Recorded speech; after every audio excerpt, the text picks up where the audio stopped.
Sa salita mo akitin ang puso ko at loobin, nang ikaw ay aking sundin.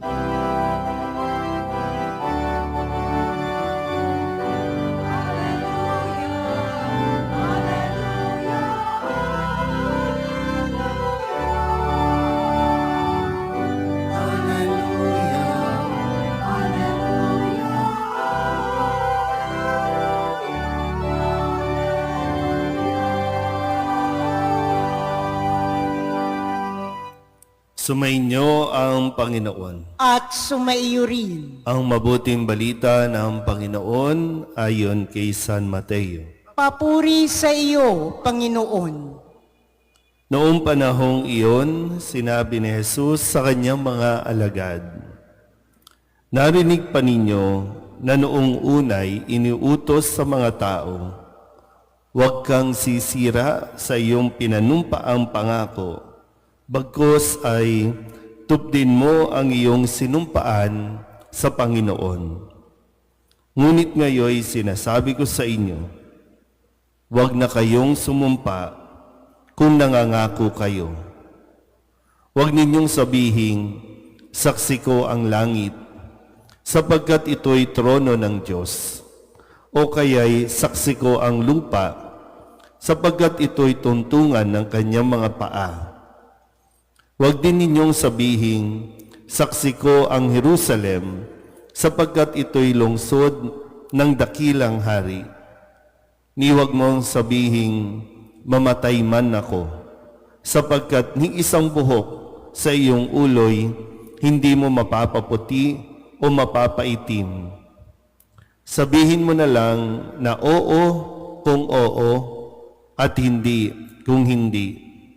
Sapagkat buhat na sa masama ang anumang sumpang idaragdag dito." Ang mabuting balita ng Panginoon. Pinupuri ka namin, Panginoong Hesukristo. Isang magandang umaga po sa inyong lahat. Ngayon po ay Sabado ng ika-10 linggo sa karaniwang panahon, huling araw para sa linggong ito na atin pong pinagninilayan at nilalakbay. Atin po munang balikan ang ilan sa mga salita na atin pong nawa ay hindi makalimutan, mga pahayag ng ating Panginoong Hesukristo mula sa ating mga ebanghelyo sa loob ng linggong ito. Nung Lunes, sa ating pong pagsisimula, ay binalik tayo sa tagpo kung saan nasa paanan ni Jesus habang siya ay nakapako sa krus ang kanyang ina at ang kanyang minamahal na alagad. At ang sabi ni Jesus sa kanyang ina, "Ginang, narito ang iyong anak." At sinabi sa alagad, "Narito ang iyong ina." Ipinagkatiwala ng Panginoong Jesus ang simbahan sa pangangalaga ng ating mahal na Birhen. Ganon din naman, nawa ang mga alagad ay magsumikap din na pangalagaan ang inang simbahan. Noong Martes, pinaalala sa atin ni Jesus, tayo'y mga asin ng sanlibutan, tayo'y mga ilaw ng sanlibutan. Na kailangan natin yung saktong pagbibigay ng alat, saktong pagbibigay ng liwanag. Anumang kulang, anumang labis, hindi ito makakabuti, lalo na kung tayo po ay mayroong ginagabayan.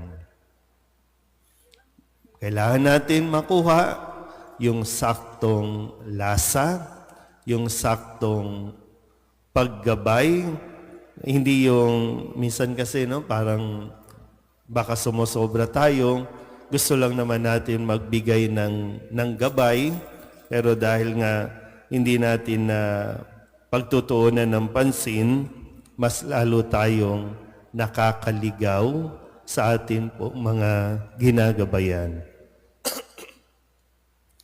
Nung Miyerkules, ang sabi naman sa atin, ngunit ang gumaganap ng kautusan at nagtuturo na tuparin iyon ay ibibilang na dakila sa kaharian ng Diyos. Pagiging asin, pagiging ilaw, ang tanging layunin, ipahayag ang mabuting balita. Hindi dadagdagan, hindi babaguhin. Kaya nga, mabigat ang misyon natin, lalong-lalo na para sa mga nagpapahayag ng kautusan o ng mabuting balita.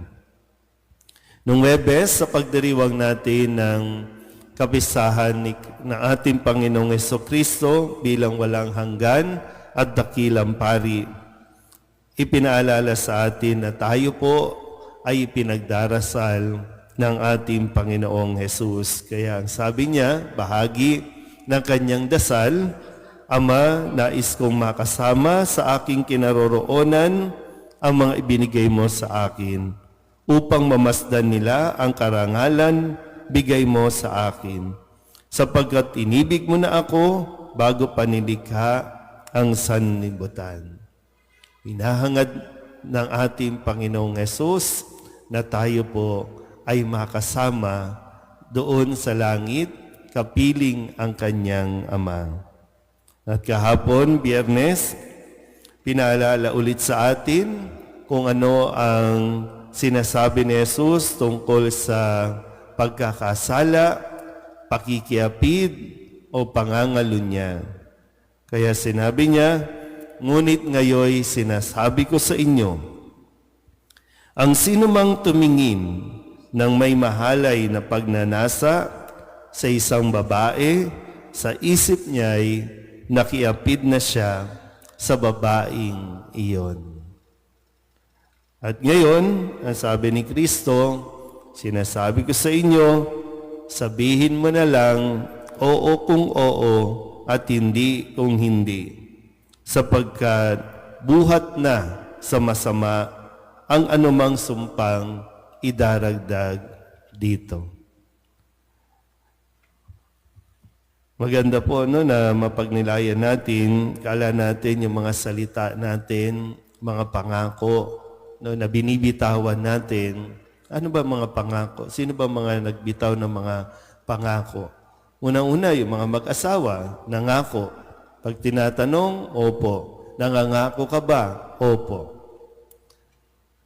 Ang pari, kapag inordinahan, tinatanong din, opo. Kapag yung mga organizations, nagkakaroon kayo ng mga renewal, dito sa parish natin, madaming organization, magre-renew, Sacred Heart, magre-renew. Ang daming nagre-renewal every year.